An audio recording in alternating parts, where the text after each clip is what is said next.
Fala galera, sejam bem-vindos a mais uma aula de obrigações e agora a gente está seguindo para a parte final. Nós vamos fazer um pouco diferente, vou trazer ali uns conceitos gerais e a gente vai fazer esse encerramento, beleza?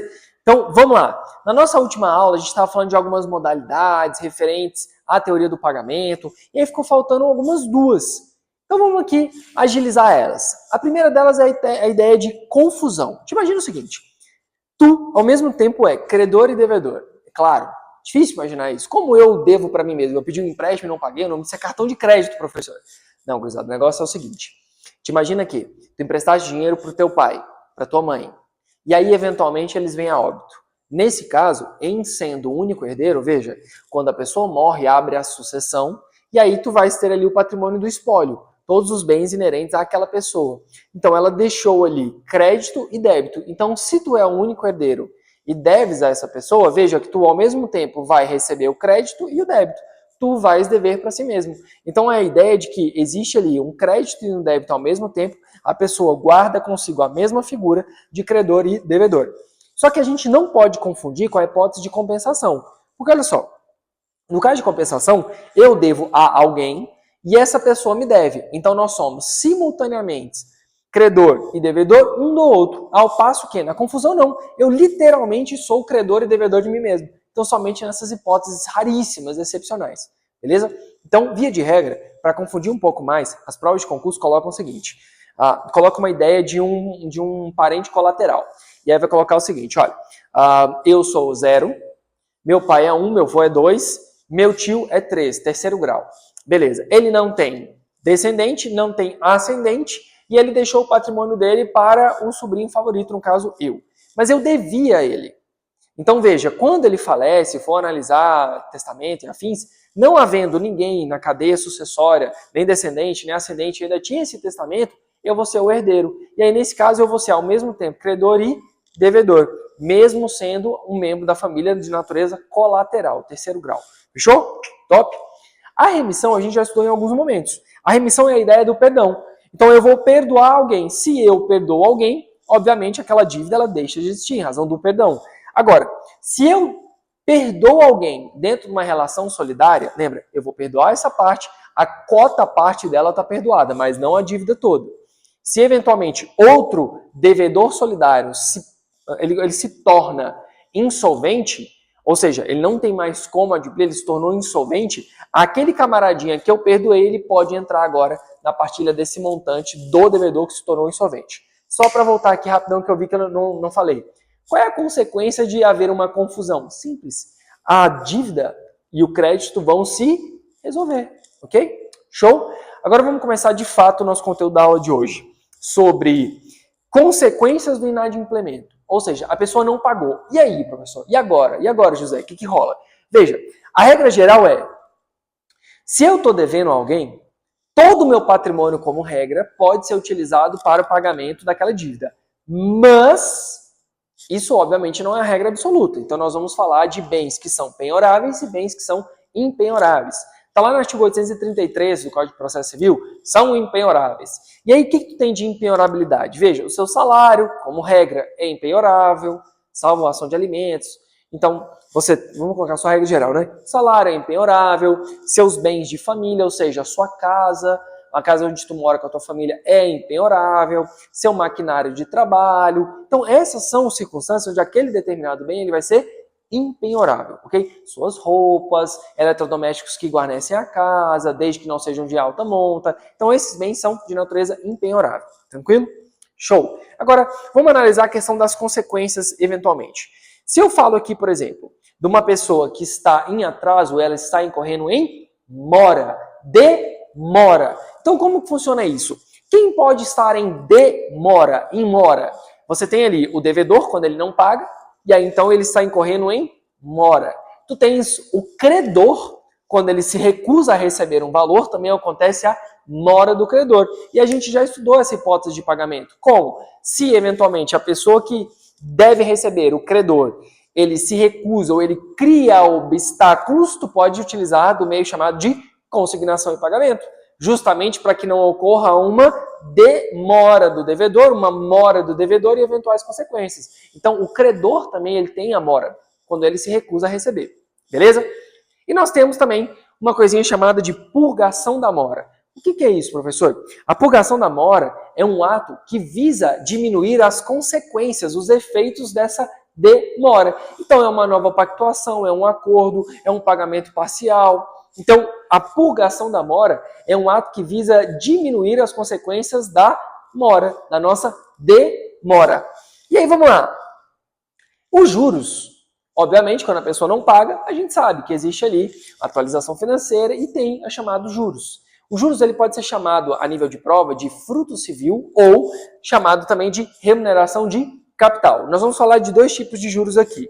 Um juro chamado de juros moratórios, que decorre justamente dessa demora, e ele pode ser pactuado num contrato. Então você tem ali juros de mora, quando você vai fazer um contrato de financiamento, tá vendo lá? Juros de mora, percentual, tá, tanto. Ou, eventualmente, se as partes não pactuarem um juros de mora, haverá um juros de mora, sim, quando do ingresso com uma ação judicial. Ué, professor, mesmo que não tenha uma previsão contratual? Exato. E como que conta isso? Quando que conta? Veja, os juros de mora, quando não tiver pactuado no contrato, ele passa a contar no momento da citação. Nós temos o artigo 405 do Código Civil. Professor, e o que é a citação? A citação é o ato que aperfeiçoa a relação processual. Ou seja, o autor ingressa com a ação, o magistrado, magistrada, o juízo recebe aquela ação, verifica que está tudo preenchido, condições da ação, elementos da ação, requisitos do artigo 319 do Código de Processo Civil, top. Então ele determina, artigo 238, que se proceda com a citação, que é o ato que vai comunicar ao requerido que existe contra ele um processo. Então ele tem ciência daquele processo. Fala-se em aperfeiçoar porque agora eu tenho todos os integrantes da relação processual, ok? Então dali começa a contar. Professor, mas o processo demorou 10 anos. Tu ganhou? Ganhou. Então top. Por quê? Porque vai atualizar da data da citação. E se perdeu, aí é ruim, né? Aí é mal. Tranquilo? Então, ainda que não haja uma previsão contratual, vai ocorrer no caso de demanda judicial e vai utilizar a citação como parâmetro. E os juros remuneratórios é aquela questão de como o dinheiro, vamos lá, remuneração pelo tempo que deixou de usar o dinheiro. Uma ideia de recomposição. Os juros remuneratórios, eles podem vir no contrato. O magistrado não vai, de ofício, aplicar juros remuneratórios. Então, existe ali uma relação contratual, pactuada, aventada, uma discussão que traga em seu bojo juros remuneratórios, ok? Pela questão do uso do valor, o valor que o próprio valor gerou. Tranquilo? Chamado de uso de juros remuneratórios. Então, esse daqui ele tem de ofício, independentemente de ter previsão contratual ou não, quando não for pactuado vai ser da data da citação. E no caso de juros remuneratório, ele está inerente à própria discussão que está sendo comentada em juízo, beleza? Então, a nossa lide. Vamos lá. Correção monetária.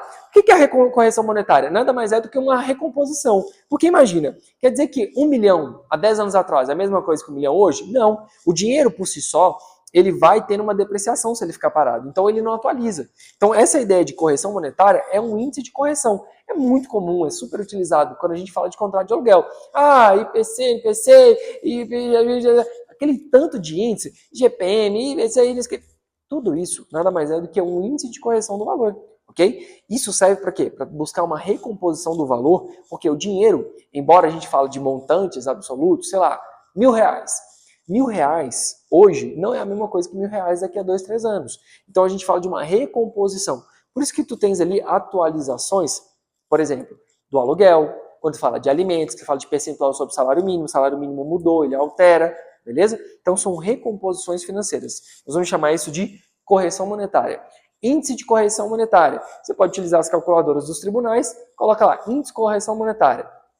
Vai usar o sistema basal, mas pode ter determinada correção que vai se pautar, por exemplo, na Selic. E aí então vai ter um índice de correção monetária específico. Beleza? Show do moment. Vamos lá. Cláusula penal. Essa daqui é uma condição acessória. Você vai colocar uma cláusula no contrato que, se a parte descumprir totalmente, parcialmente, ou alguma coisa, alguma condição específica do contrato, haverá uma aplicação de uma multa.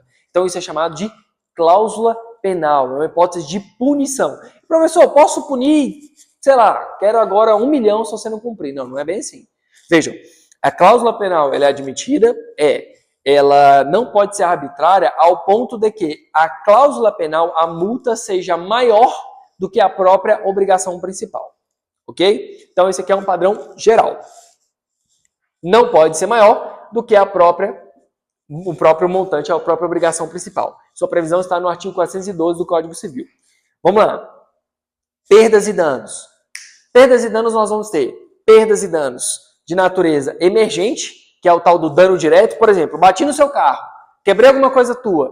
Nesse caso, dano emergente, aquele prejuízo direto. Também pode ser chamado de dano positivo. Mas existe outra modalidade de dano, que é aquela que eu deixo de ganhar algo em razão da sua conduta ilícita. E nós vamos chamar isso de lucros cessantes. Então, em razão do seu ato, eu deixei de ganhar algo, deixei de perceber algum valor. A diferença de lucros cessantes e perda de uma chance, vamos lá. Lucros cessantes, eu tenho vou pegar o exemplo mais comum. Eu tenho minha profissão ali de motorista de aplicativo. Então, eu tenho uma renda mensal derivada do meu trabalho. Se tu bater no meu carro e eu fiquei parado, eu tenho um lucro que eu deixei de receber, de perceber, justamente por conta do seu ato ilícito. Então a gente chama de um ato que eu deixei, um valor que eu deixei de receber, razão do seu ato ilícito. Outro exemplo.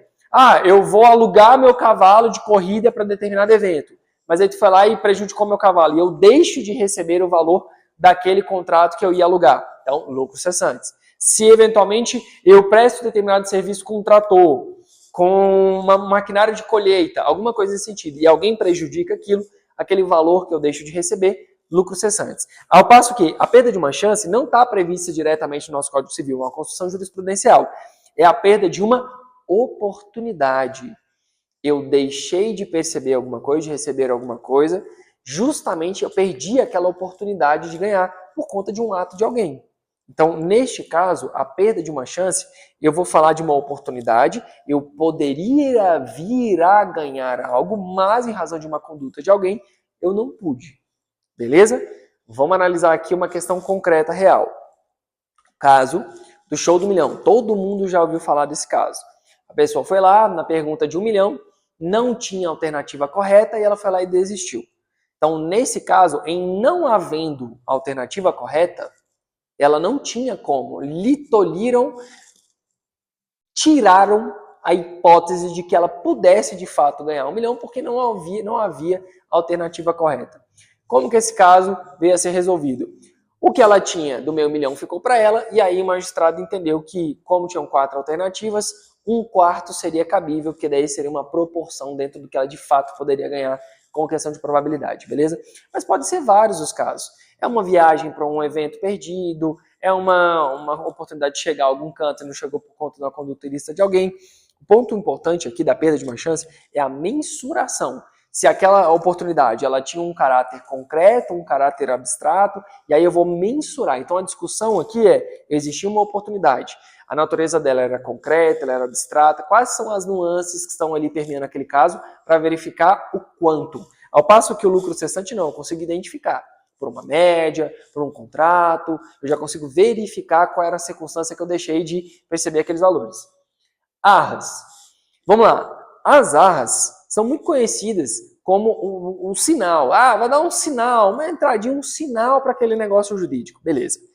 Como que funciona isso? Duas formas. Nós temos a natureza compensatória, confirmatória, onde eu vou falar que, na hipótese, eu vou pagar um montante, e esse montante é uma espécie de adiantamento do pagamento. Então, vou te dar esse sinal aqui, depois que tu terminar, eu vou lá e pago o resto. Beleza, é uma hipótese de adiantamento. Elas são confirmatórias daquela obrigação. Se, eventualmente, eu paguei para tu prestar o serviço, já te dei o sinal, você não presta aquele serviço, temos um problema. Porque, olha só, eu te paguei uma coisa, tu tinha que prestar o serviço, não prestou. O que o código diz? Nesse caso, as arras confirmatórias, ela não tem, como regra, o direito de arrependimento. Ou seja, além de me devolver em dobro, o código fala de devolver o montante mais o equivalente, ou seja, em dobro, eu posso ainda pugnar por perdas e danos. Então, eu te contratei para determinado serviço, tu não fez, mas eu já tinha pago o sinal. Além de me devolver as arras mais o equivalente, eu posso apurar perdas e danos. Ao passo que, nas penitenciais, nós vamos falar aqui de uma hipótese onde esse sinal me permite o direito de me arrepender. Então, eu te pago aquele valor, se a exigibilidade, se a exigência não for cumprida, ou seja, a obrigação não foi feita, não foi realizada, eu desisti. Se houver essa desistência, eu te contratei, desisti, você vai ficar com essas arras, porque ela vai servir como uma espécie de indenização. Ao passo que, se eu te paguei as arras e tu não cumpriu, a mesma regra de devolução em dobro, mas não caberá perdas e danos, entendeu? Então, no caso das penitenciais, como ela tem consigo o direito de arrependimento, não vai recair outra indenização, senão aquelas inerentes às arras. Então, não vai caber perdas e danos, porque nós vamos estar falando aqui de uma disposição de direito de arrependimento. Fechou? Top do moment? Então é isso, gurizada. Muito obrigado e até a próxima.